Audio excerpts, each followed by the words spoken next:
Okay, so solutions, solutions to fix the alter ego, the false ego, where the false ego is where the brain is anti-reality, and it's not able to reason out the actual systems that are in place. And also the individual or children or grow up to become adults where they can't tell the difference between fantasy and reality, and they don't understand the severity of life and the threat of life to be able to survive. When they believe that a fantasy is what life is, they can't. You don't grow up to thrive, to really understand the threat of life. And then the reason why that's happening is because there's no full disclosure. There's no full disclosure where communications is critical, and full disclosure of our reading, what we call reading and writing, and measuring devices like standard measurements that exist through measuring devices like time, hours, minutes, and seconds, or centimeters and inches, or 1 gram, 2 gram. Everything that uses a marking system is outside of our organic capacity. So those are measurement systems that's not being done organically directly from you.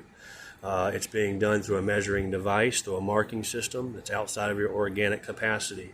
The same thing with reading and writing. Reading and writing is being done outside of your organic capacity. And the way that the universe works is that communications has to come directly from something that's alive.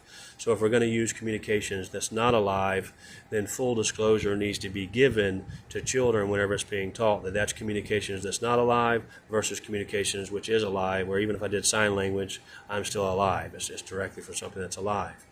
And where the artificial and virtual reality systems are produced by communications that's not alive, and the organic reality of the natural world and the universe is produced by communications and or intelligence that is alive.